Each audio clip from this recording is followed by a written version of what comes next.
আর ভাগ্যটা মানুষকে সংসারে ভাষায় দিতেছে পরম উদ্বেগ। গ্রহ নক্ষত্রে শুরু করে দেবেন। তাহলে গ্রহ নক্ষত্রের যে প্রভাব আমরা দেখতে পাই জীবনে, ঠিক আছে? সাউন্ড ঠিক আছে? গ্রহ নক্ষত্রের যে প্রভাব আমরা জীবনে পাই সেগুলো কিন্তু সব আমাদের প্রারব্ধ, সবই আমাদের কর্মের ফল, বিগত জন্মের ফল। এই জন্য ভগবানকে দোষ দিয়ে লাভ নেই। ভগবানকে দোষ দিলাম, ঠাকুর আমার এত কষ্ট দিলে। এই কেশবানন্দ মহারাজের বক্তৃতা এমনই বক্তৃতা, একদম কেটে ছেটে একেবারে ওটাকে ফাইনালাইজ করে তবে ছাড়ে। ঠাকুর কষ্ট দেবে, ঠাকুরের আর খেয়ে কাজ নেই না, শুধু কষ্ট খুঁজে খুঁজে দিচ্ছে তোমার। ছেলের কষ্ট, মেয়ের কষ্ট, বউয়ের কষ্ট, শাশুড়ির কষ্ট, দুনিয়ার কষ্ট, ব্যারামের কষ্ট। ঠাকুরের আর কাজ নেই, দিনরাত সব খুঁজে খুঁজে আমাদের কাছে কষ্ট পাঠাচ্ছে। ঠাকুর এই করবার জন্য ঠাকুর গেছিলেন। ভগবান ঠাকুর, ভগবান ভগবান ভগবান জীবকে সৃষ্টি করেছেন। জীবের একটাই কাজ, হয় সেই একটা কাছে ডু অর ডাই। তো মরো না হলে বাঁচো, দুটো কথা তো, দুটোই তো কথা। হয় বাঁচো না মরো, হয় ভজন করো না হলে সংসারে ভোগে মজো, সংসারে মুজে থাকো। সংসার তোমাকে যেমন চালাবে তুমি তেমন চলবে। এই জন্য কেশবানন্দ মহারাজের মেন উপদেশ হচ্ছে করো ভালো, না করো তো আরো ভালো। বলে ভজন করো ভালো, না করো আরো ভালো। বলে কেন? বলে ভগবানের সৃষ্টির ছন্দে ঘুরে বেড়া অনন্তকাল ধরে। সেই জন্য আমাদের গেস্ট হাউসে যারা আছেন, যারা চলে আসতে পারেন চলে আসবেন, এলে ভালো। আর কিছু কিছু তো চলে এসছে দেখতে পাচ্ছি। তো মুখ্য আলোচ্য বিষয় হলো যে আমাদের জীবনটা ভগবানের সঙ্গে জুড়তে হবে। এর কোনো ভুল নেই, এর কোনো বিকল্প নেই, এর কোনো অন্য অপশান কিচ্ছু নেই। ভগবানের সঙ্গে যুক্ত হবে, এটাই একমাত্র অপশান, একমাত্র। তো এই যে ব্যাপারটাকে আমি আমাদের বৈষ্ণব কবিরা বললেন, যেন তেন প্রকারেণ মনঃ কৃষ্ণে নিবেশন। যেমন করে পারো, কেঁদে পারো, হেসে পারো, নেচে পারো, গেয়ে পারো, 64 প্রকার সেবার অঙ্গ আছে, রান্না করে পারো। আর রান্নাও যদি আমাদের গোপাল রান্না করছে, রান্না যদি ঠিক মতন ভক্তি ভাব দিয়ে রান্না করা হয় তাহলে রান্নার দ্বারাও ভগবানকে প্রসন্ন করা যাবে। আর রান্না যদি ডিউটি সারা রান্না হয়, যেন হরিনাম করার ডিউটি সারা হরিনাম হয়, তো হরিনামের দ্বারা কিচ্ছু হবে না। তেমনি রান্না যদি ভক্তি, শ্রদ্ধা, ভালোবাসা দিয়ে করি তাহলে সে রান্নার গুরুত্ব আলাদা। জগতেরও যারা খাবে তাদের মঙ্গল, আর যে রান্না করবে তারও মঙ্গল। যেমন কেশবানন্দ মহারাজ হরিকথা বলেন, যদি সত্যি সত্যি হৃদয় থেকে বলেন তাহলে যারা শুনবে তাদের মঙ্গল হবে। আর যিনি বলছেন তিনি যদি হৃদয় দিয়ে বলেন তারও মঙ্গল হবে। তাহলে ওটা সাধনা হয়ে গেল, ওটা তপস্যা হয়ে গেল। আর যদি কর্ম করি, তাবৎ কর্মাণি কুর্বিত নো নির্বিদ্যেত যাবতা। ভাগবত বলছেন ততদিন কর্ম করো যতদিন নির্বেদ না আসে। মত কথা শ্রবণাদৌ বা শ্রদ্ধা যাবন ন জায়তে। কি অদ্ভুত কথা! মত কথা শ্রবণাদৌ বা শ্রদ্ধা যাবন ন জায়তে। যতদিন পর্যন্ত আমার কথা শ্রবণে শ্রদ্ধা জাত না হয় ততদিন পর্যন্ত কি করতে হবে? নিরন্তর কৃষ্ণ রুষিনলের যত্ন করতে হবে। মত কথা শ্রবণাদৌ বা শ্রদ্ধা যাবন ন যায়। যতদিন না জন্মাবে সংসার পরিক্রমা শেষ হবে না। এখন আমরা ব্রজধামে পরিক্রমা করছি কেন? যাতে জগতের পরিক্রমাটাকে কমিয়ে ফেলা যায়, তাই তো? কমিয়ে ফেলতে হবে, জগতের পরিক্রমাটা যাতে কমে যায়। জগতের সমস্যাগুলো যাতে কমে যায়, জীবনটা যাতে সুন্দর হয়, তার জন্য এখন যদি সেই ভাবটাই ভেতরে না থাকে, তাই না? এই জন্য বারবার একটাই কথা বলি যে ভাব সোম পূজা হয়ে, ভগবানের পূজা ভাব দিয়েই হয়। আর ভগবান কি গ্রহণ করেন? আমাদের ভাবটাই গ্রহণ করেন। হৃদয়ে বসে আছেন, দেখছেন কেশবানন্দ কি করছো কেশবানন্দ?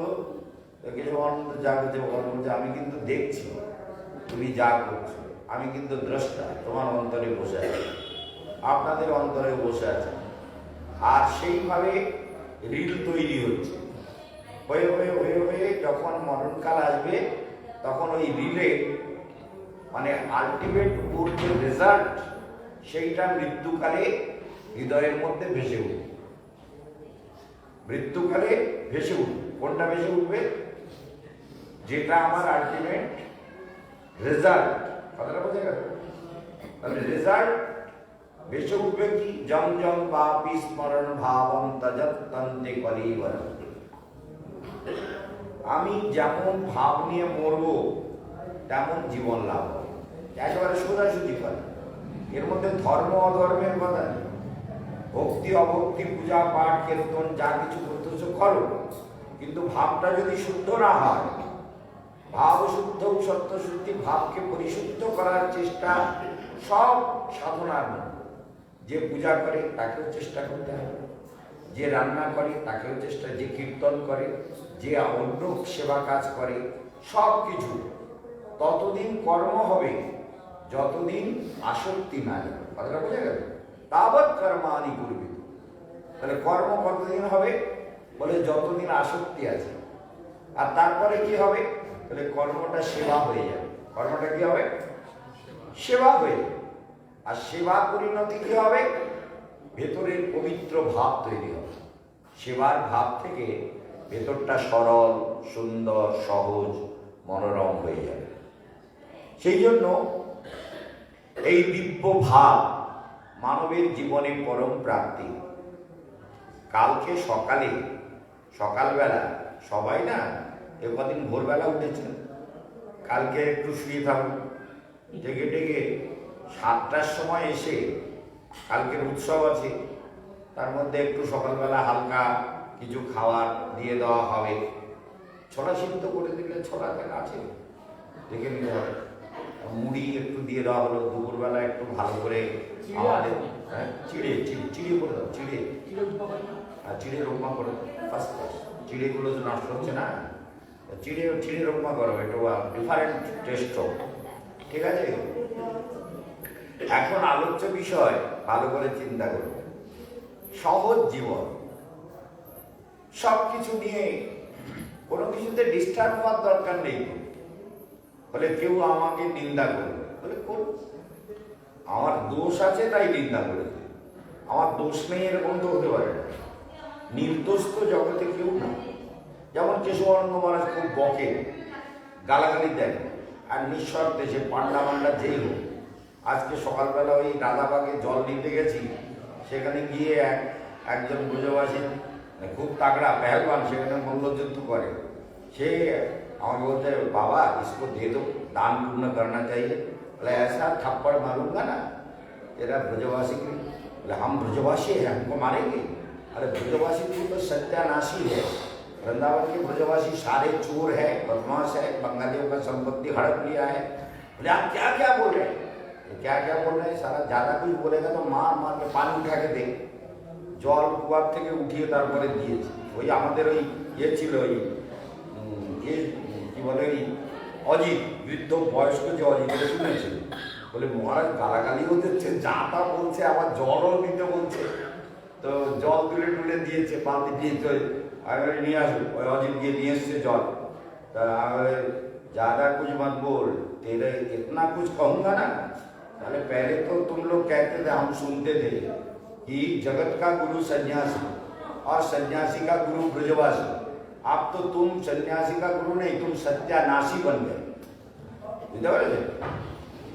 এই জন্য আমি কাউকে ছেড়ে কিছু মানে কম রেখে বলি না, হ্যাঁ কম রেখে বললে আমার দুঃখ হয়। যারে যা বলতে হবে ছাল ছাড়িয়ে বলতে হবে, যাতে মনে থাকে। সাধু আগে সাধু একদিন বলে গেছিল এরকম কথা যেন মনে পড়ে। হ্যাঁ, মানে বেড়াবার সময়, ওর সঙ্গে গল্প করার সময়, প্রেমিকার সঙ্গে ভাব করার সময় যেন মনে পড়ে সাধু কি বলেছে। এমন খোঁচা মারবো না, ও ঘা তাড়াতাড়ি শুকোবে না। বুঝতে পেরেছেন? বুঝতে পেরেছেন তো? এই জন্য যাকে যা বলতে হবে তাকে যেন তাড়াতাড়ি মন থেকে না যায়। যদি মনে থাকে যে কেন বলেছিল বল, ভাববি না তো কি মানুষ জন্ম হয়েছে কিছু ভেবে দেখ কেন বলেছে মহারাজ। মহারাজের কি নিজের স্বার্থ আছে কিছু? তো তোরে বলতে যাবে কেন? বন্ধু কেশবানন্দের মতো লোক যদি বলে তাহলে নিশ্চয়ই তার পেছনে কারণ আছে। কারণ আছে বলেই বলেছে, এটা একেবারে সত্য কথা। সেই জন্য মনে রাখতে হবে, কারণ সবাই তো বলতে পারে না। না, এই যে আমি লাউড স্পিকারে লাউডলি বলছি তো ব্রজবাসীরাও শুনছে, চারিদিকে সব রয়েছে, চারিদিকে মাইক চলছে। তাহলে এইরকম কথা বলবার জন্য হিম্মত দরকার হয় না, কনফিডেন্স দরকার হয়, নলেজ দরকার হয়, তপস্যা দরকার হয়, তেজ দরকার হয়, আত্মবিশ্বাস, সেলফ কনফিডেন্স, এগুলো না থাকলে সে বলতে পারে না। সেই জন্য মনে রাখতে হবে যে কেশবানন্দ কিন্তু কারোর কেনা গোলাম নয়। কেশবানন্দ স্বতন্ত্র, স্বাধীন আর সহজ চেতনার লোক, যা বলে সহজভাবে। আর হ্যাঁ হাসে সবার সঙ্গে তারাই এরকম যদি বলে আপনি এরকম বললেন কেন? আরে তুই ভালো করে ভাব না, কেন বলেছি ভাব, ভাবলেই তোর মঙ্গল হবে। মহারাজ গালি দিয়েছে কেন, ওইটা ভাব, ভাবলে তোর মঙ্গল হয়ে যাবে, একবার কোনো ভুল নেই। এই জন্য মনে রাখতে হবে যে আমাদের জীবন কালে করাল স্রোতে চলেছে। এই জন্য বিষয় আমাদের পিছনে সেই জানেন তো, ছোটবেলা আমি একবার নিমাই সন্ন্যাসের বই অভিনয় করে দেব, বলে মহা মায়া আমার পিছু পিছু ধায়। মানে নিমাই যখন সংসার ছেড়ে যাচ্ছে বলে মহামায়া, মানে এই হচ্ছে ব্যাপার, পিছু পিছু মায়া দৌড়াচ্ছে, পিছে পিছে দৌড়াচ্ছে। বলে ভাবো তোমার ছেড়ে দেবো না। ভগবানকে পাওয়া কি এত সোজা? ভগবানকে পাওয়া সব থেকে সোজা আর সব থেকে কঠিন। এত সোজা কল্পনা করা যায় না। কল্পনা করতে পারবেন একটা বাচ্চাকে যদি আপনি ধরুন, যেমন আমাদের শ্যাম এমকম পাস করে, তাহলে তাকে ছোটকাল থেকে তার পিছনে কত টাকা, কত এনার্জি, কত টিউশনি, কত কিছু, কত খরচ করতে হয়েছে, কত লক্ষ টাকা খরচ করা হয়েছে। সেইটা এখানে বসো না, ঠান্ডায় বসেছো কেন? বাসায় ঠান্ডা কিন্তু বলবেন, এগিয়ে দিয়ে বসো। তাই করে না দেখা গেল যে হ্যাঁ অজিত বাবা, এই তুমি এগিয়ে আসো, এই যে আগিয়ে বসো, এগিয়ে বসো। এই অজিত বাবার সঙ্গে ছিল, ব্রজবাসীগুলোকে কি বলছিলাম শুনেছিল তো, কানে ঢুকেছিল, বুঝেছিল। বলে আরো তারপরে গালাগালি দিয়ে বলছে জল দাও, জল লেগে বিকাল তাড়াতাড়ি জল। এই জন্য মহারাজ কিন্তু ওই পেহেলবান দেখে ভয় করে কথা বলবে, আই ডোন্ট কেয়ার। সেই জন্য মনে রাখবেন যে কেশবানন্দ মহারাজ তার নিজের মেজাজে চলে। এই জন্য মনে রাখতে হবে যে এই যে ধ্যায়তু বিষয়ান পুংস, বিষয়কে ধ্যান করছে, আর যোগ ভগবানের সঙ্গে যদি চেতনার যোগযুক্ত অবস্থা না হয়, আমার সাধু হয়ে লাভ নেই। আমার মধ্যে কনফিডেন্স না জাগে। তোমরা যে ব্রজধামে এলে সবাই যদি কালকে সকালবেলা একটু ধ্যানে বসো, কাল সকালবেলা ধ্যানে বসো। ধ্যান মানে কি? ধ্যানটা তো হয় না, প্রথম ধ্যানাচি হয়, ধ্যান হয় না। সেই জন্য কি হয়, তখন ওই জীব আমি কি কালকে কি ধ্যান করবে বলে, কালকে বসে বসে মহারাজ বলে দিল ধ্যান শুরু করো। এবার কি করবে, এই চক্রে চক্রে ধ্যান, এটাকে বলে দেহ পিণ্ডস্থ ধ্যান। এটাকে কি বলে?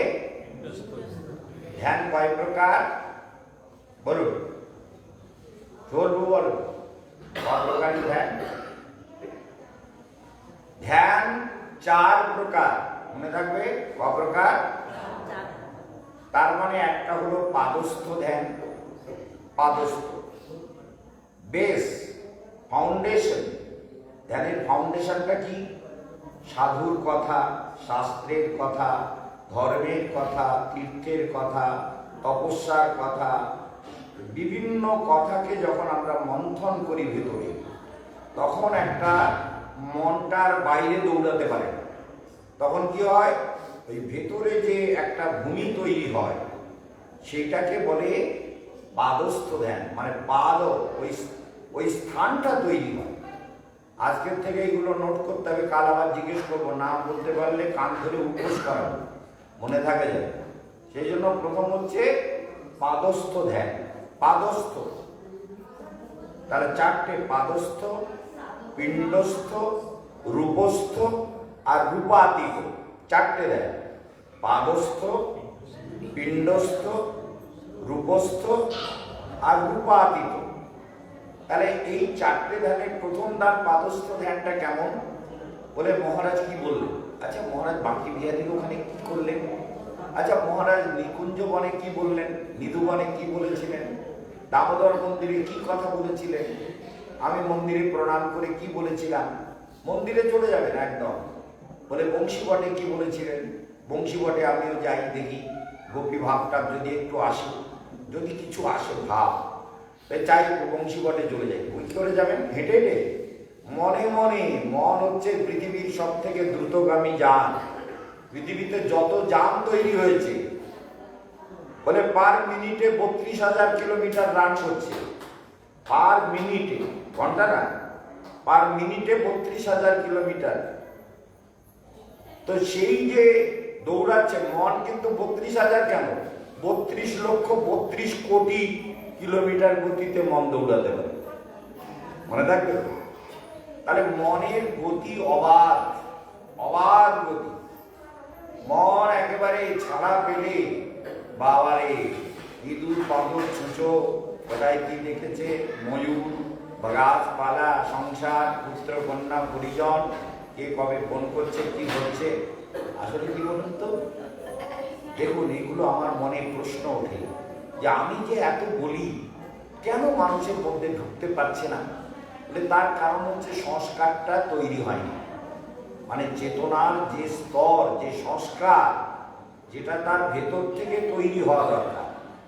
এক তো জন্মান্তরের সংস্কার যদি থাকে, যেমন আমরা যারা পূর্বজন্মের এমন সংস্কার নিয়ে এসেছি, মহিমা বলছি না, এমন এমন ঘটনা ঘটেছে, সেই ঘটনাগুলো যারা জানে, যারা দেখেছে, তারা জানে যে কেশবানন্দ পূর্ব জীবনে এমন কিছু পাওয়ার নিয়ে এসেছে, সেটা কিন্তু কারোর কাছে মাথা নত করে না।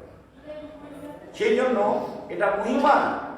ঠিক এরকম যদি যার পূর্ব জন্মের সংস্কার থাকবে, তপস্যা, সাধনা, পিতামাতার আশীর্বাদ থাকবে, যেমন আমার বাবা মা, আমার গুরুদেব, এদের কি বলবো, এদের বুক ফাটা আশীর্বাদ আমি পেয়েছি, অকল্পনীয়। কোন শিষ্যকে গুরু এরম আশীর্বাদ করে না। আমার গুরুদেব বলছেন, তুমি সন্ন্যাস নিয়েছো, তোমাকে আমি আশীর্বাদ করি, আমার নাম যেমন সারা বিশ্বে জেনেছে, তোমার নাম যেন তার থেকে বেশি প্রচার হয়, তোমাকে আমি প্রাণ দিয়ে আশীর্বাদ করছি। গুরুর এরকম আশীর্বাদ। গুরুদেব এত ভালোবাসতেন, খেতে বসে যা ভালো লাগবে এটা কেশবানন্দকে দিয়ে। তো গুরুর এই আশীর্বাদ আমার জীবনের মহাসম্পদ, মনে রাখতে হবে। পিতা তার মৃত্যুর আগে আমাকে গুরুদেব ছাড়া বলতেন না। কেন জানেন? রাত্রে মাঝে মাঝে মৃত্যুর আগে বাবা ভয় পেতেন, খাটে ভ্রম করে এরকম আওয়াজ করতেন। তা আমি কদিন শুনেছি, শুনে আমি বাবার কাছে এবার বসতে শুরু করলাম। আরে এ কি, আমার তো ঘোড়ায় বলদ থেকে গেল, বাবাকে এখনো ঠিক হরিকথা দিয়ে ঠিক করা গেল না। এবার আমি বলি, আপনি কার বাবা? বলে, আপনি জানেন, আপনি কেশবানন্দ বন মহারাজের বাবা, যে সারা দুনিয়াকে পরিচালিত করে। তা আপনার মধ্যে ভয় আসবে কেন? ধ্যান করুন, মন্ত্র জপ করুন, প্রাণের প্রয়োগ করুন, গভীর অনুভব করুন। ধীরে ধীরে প্রতিদিন বাবাকে আলাদা ক্লাস করাতাম। আর প্রতিদিন 3 তলায় ক্লাস হতো, সেখানে বাবা নিচে থাকতেন। তো বাবাকে আলাদা ক্লাস করাতে করাতে করাতে করাতে বাবা চির বদলে গেলেন। বাবা এবার বললেন আমার জন্মভূমিতে থাকার ইচ্ছা। বাবার জন্য বাড়ি ঘর করে দিলাম, গাড়ি করে নিয়ে বাবাকে রেখে এলাম, বাবার থাকা খাওয়ার সুব্যবস্থা টাকা পয়সা দিয়ে করে দিলাম। করে দিয়ে এইবার বাবা, কেউ যদি বলে বাবা মহারাজকে কিছু বলবো, যাচ্ছি মহারাজের কাছে, বলে তুই আবার কি বলবি? গুরুদেব সব জানে, আমাকে গুরুদেব বলতেন।